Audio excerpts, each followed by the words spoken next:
Now, another way to think about hands in relation to the whole body is to think about the hand as being a goal. Um, and you'll see what I mean in just a bit. So I'm going to take a person. I'm going to start my person as almost like a big couch cushion kind of turned on its side. There's a reason for that. I mean, as people, we are actually kind of boxy up in here, up to a certain point. What that box is made of is a sort of egg-like rib cage hanging out in here. And then perched on the egg-like rib cage and sort of coming out from the couch cushion as well are these sort of like, kind of like the ball of the shoulder. The shoulder is, I mean, the reason tearing your rotator cuff requires such complex surgery and physical therapy is because there's so much that comes together up in here of overlapping, twisting muscles and bone. But conveniently, it all comes together and really does form a mostly round shape. And those are linked together by your collarbone, which is sort of, if you want to visualize the collarbone as far as it's going to catch light and form as being almost like an upside down coat hanger sort of shape. All right, that centers on your rib cage.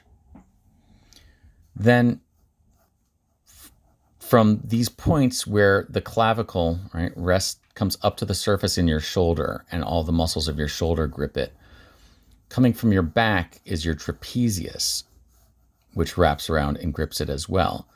So the trapezius is both your shoulders, but along with this muscle group coming up from the front of your clavicle and wrapping around here,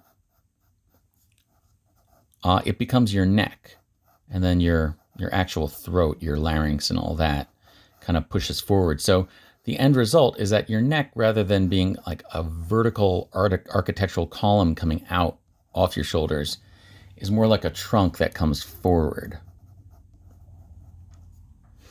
And the benefit of picturing the egg and the roundness of the shoulders is we can picture this sort of, depending what you're doing physically, there's a little round hollow that you can feel right between your clavicle and the muscles of your shoulders and your pectoral, this little kind of triangular hollow that, depending on what these muscles are called to do, is either very obvious or fills in as you use those muscles. Now, this little muscle group of the neck comes up and it actually joins at the base of your skull right behind your ear. So it's going to seem almost like an antithetical or counterintuitive way of thinking about the head, but by telling us where the ear is, we know where the jaw is. And the base of the skull from where the trapezius and the other muscles of your neck come together.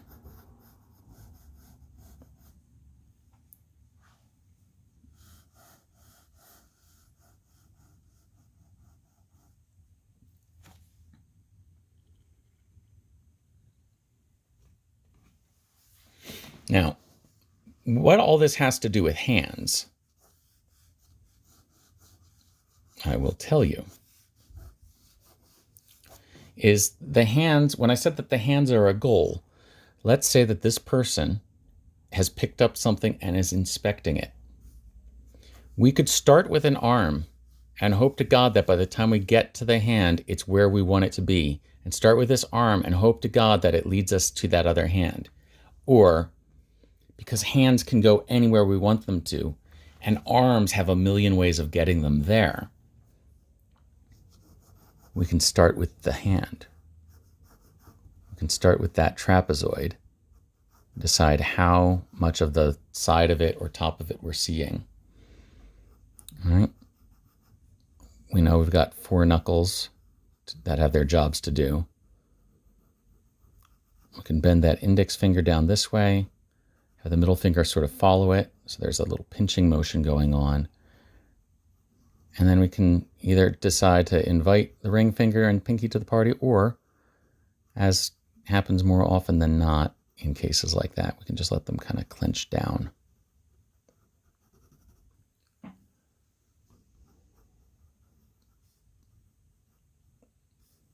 And then we can give that little meat of the thumb here pushing out, just to insinuate that it's doing something on that side.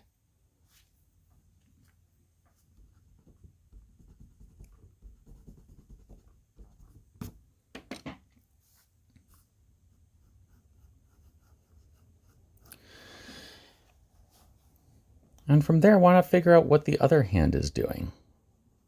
Maybe the other hand is just a little bit lower and pitched inward a little bit more. Again, visualizing that trapezoid in three-dimensional space. And maybe this pinky is doing some work. That'll build curiosity because I can't imagine what he's holding, this person is holding, that makes the pinky and the ring finger want to come up and join in the action.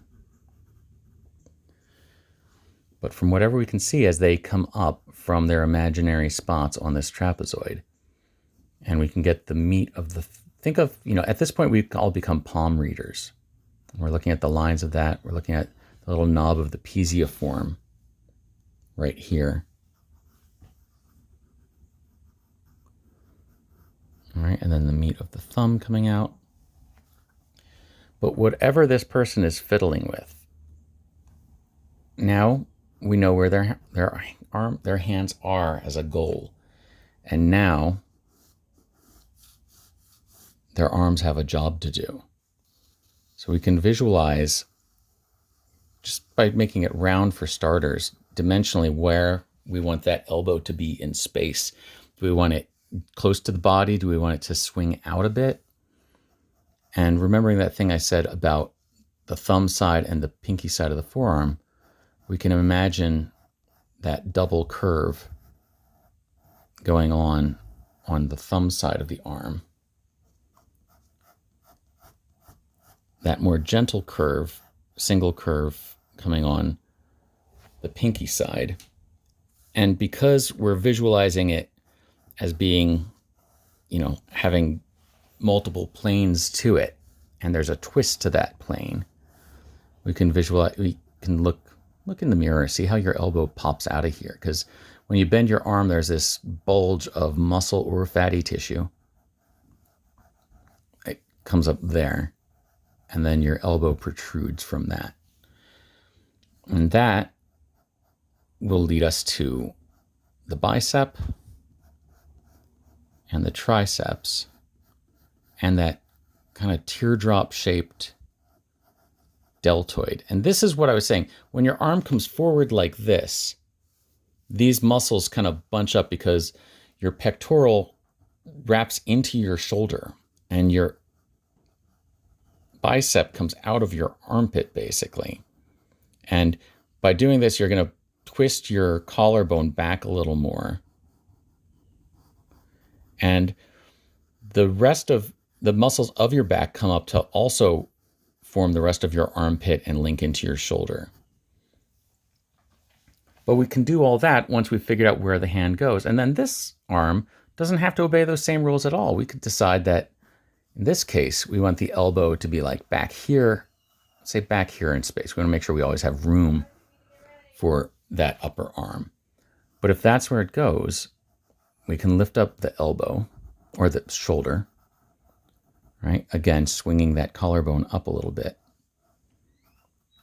Look for that double curve that happens on the thumb side and the single curve that is now just going to be more pronounced and foreshortened on the pinky side. And if we bring the bicep into the crook of the elbow and see how much of the inner arm and kind of like that soft inside of the tricep we see, we can figure out how much elbow is visible. Again, this is not to tell you to draw this without reference, but this is to help you look for what shapes happen in your reference. All right, and in shadow, we can see these extra contours of where the side and the bottom in this case, of the hand and arm meet. All right, we can decide where between a crescent or a gibbous we want light to hit that bicep.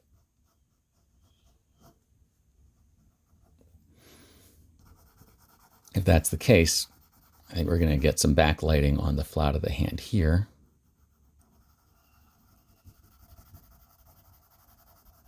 I see mostly some on the back of the hand, but as it curves this way, right, the shadow kind of swings under, and then these muscles face up, so they don't catch direct light, but they're going to be lighter.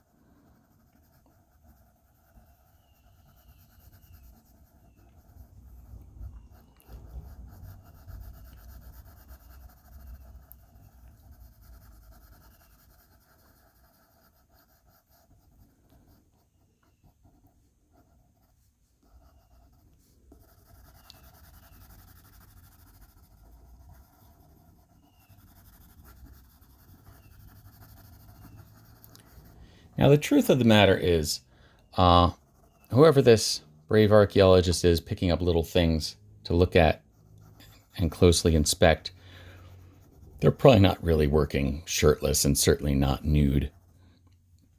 So I'm going to say that they have rolled up the sleeves on their t-shirt, whoever they are. When you roll up your sleeves, there's like a twist that happens to the contours of it. And then how you move is going to pull and scrunch your fabric. So we're going to scrunch up this way, pull from back here, pull a little in the front, get a neckline ellipse that rests around the neck. More fabric pulling up this way. And then it's going to kind of pool a little bit here. We've pulled up from one angle, but then allowed extra fabric to rest, to kind of hang elsewhere. And again, even this, don't draw the clothing without reference, but use this thought of where it scrunches and where it pulls across and where it twists to understand your reference or your model. And in this case, when this arm casts a shadow, that shadow is going to tell us things about the contours of that shirt. That the edges of the shadow are going to wrap around the wrinkles and folds and tell us something about the three-dimensional form of it. And there we go.